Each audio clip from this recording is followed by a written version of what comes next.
पिता दशरथ की आज्ञा पाकर के छाया की तरह चले हुए लक्ष्मण के साथ राम जी विश्वामित्र महर्षि के साथ चलने लगे। महर्षि धीरे धीरे आगे बढ़ रहे। रास्ते में ऐसा घोर जंगल आया जो चारों तरफ से सूखा पड़ा है, और अंदर देखो तो कोई प्राणियों का कहीं दूर दूर तक कोई प्रकार का संचार नहीं दिख रहा है, कोई संचार किसी प्राणी का नहीं दिख रहा है। राम जी हाथ जोड़ के विश्वामित्र महर्षि को पूछते, प्रभु एक ऐसा जंगल है जहां न पेड़ में पत्ते हैं, पुष्प है, फल है, न इसके ऊपर घोंसले बनाने वाले कोई पक्षी या कोई पशु दिख रहे हैं, ये कैसा स्थान है? इतना भयंकर घोर शुष्क वन कैसा है? राम, यहाँ एक राक्षसी रहती है जिसका नाम ताड़का है, और ये ताड़का अपने माया बल से 1000 हाथियों की शक्ति पाई हुई है, और इस वन में जो घुसे उनको ही पकड़ के निगल जाती है। इसलिए इस वन की तरफ कोई नहीं आता। उसके फुंकार से पूरा जंगल सूख गया है। उसके भयानक आक्रांत शक्ति से कोई प्राणी यहाँ आता नहीं है। छोटे से छोटे पक्षी, चींटी से लेके बड़े से बड़े पशु तक समाप्त हो गए। अब तुम्हारा काम है राम कि इस ताड़का को समाप्त करना है। किसको समाप्त करना है? ताड़का को। ताड़का को समाप्त करना है। राम जी हाथ जोड़ के कहते हैं, प्रभु आपने जो कहा वो शिरोधार्य है, लेकिन मैंने अपने आचार्य गुरुजनों से पढ़ा है कि स्त्रियों का वध अधर्म है, अकरणीय है। तो एक स्त्री होने वाली ताड़का का मैं कैसे वध कर सकता हूं प्रभु? ये मुझे उचित नहीं लगा, ये मेरा मानना है। अरे राम, स्त्री उसे कहते हैं जिसमें स्त्री उचित गुण हो। जो राक्षसी कई ब्राह्मणों को, कई विद्वानों को, ऋषि मुनियों को पकड़ के खा गई हो, उसके रहने से तो धरती में धर्म का नाश हो रहा है। तुम धर्म का विजयी और धर्म का संरक्षण करने जन्मे हो, और अधर्म करने वाली प्राणी स्त्री हो, पुरुष हो, पशु हो, राक्षस हो, पक्षी हो, अधर्मी का समाप्त करना ही धार्मिक का लक्षण है। अधर्म को समाप्त करना ही धार्मिक व्यक्ति का लक्षण है। तो तुमको जरूर ताड़का को समाप्त करने में आगे आना चाहिए।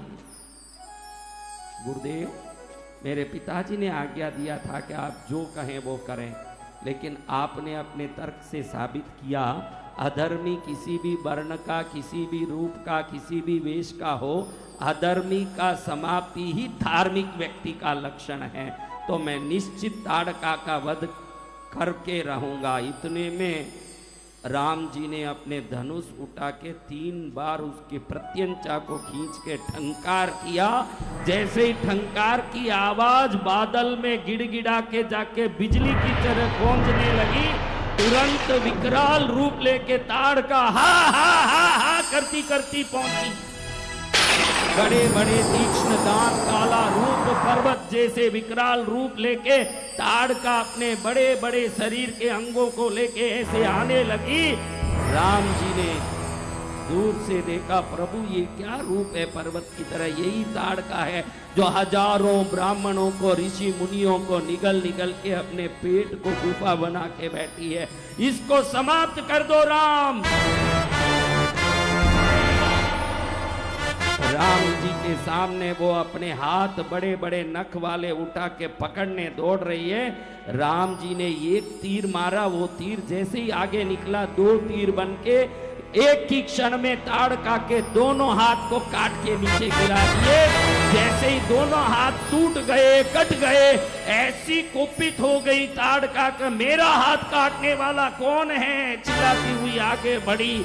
इतने में राम जी ने भयंकर वेग से अपने वायव्यास्त्र का प्रयोग किया। जैसे ही वायव्यास्त्र का प्रयोग हुआ, ताड़का के ऊपर अस्त्र पड़ा। अस्त्र पड़ते और अपनी माया से राम जी को पकड़ने आई, और राम जी ने आग्नेयास्त्र को छोड़ा, ताड़का के छाती पर जाने लगा। इतने में विश्वामित्र जी ने कहा, संध्या होने आई राम, इसके साथ तुम खेल कूद मत करो। जैसे ही रात होगा ये राक्षसों का बल बढ़ जाएगा।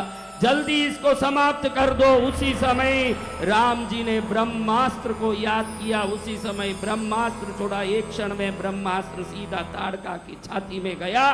करोड़ों ऋषि मुनि संत ब्राह्मण वेद विद्वानों को परेशान करके मारने वाली ताड़का राम जी के हाथ से क्षण में समाप्त होके वहीं गिर गई। अच्छा, जय जय श्री राम। ऐसे भगवान राम ने ताड़का को समाप्त किया। विश्वामित्र ऋषि बड़े प्रसन्न होके राम जी को बला और अति बला विद्या प्रदान किए और कहते हैं, राम तुम्हारे पराक्रम को देख के मैं अत्यंत प्रसन्न हुआ। ये लो, मैं 50 अस्त्र शस्त्र की विद्या तुमको प्रदान करता हूँ। अब राम जी को लगा कि विश्वामित्र जी अपने संरक्षण के लिए मुझे नहीं लाए हैं, मेरी कीर्ति और यश को दुनिया में दिखाने के लिए मुझे ले आए हैं। गुरुदेव जय जय श्री राम।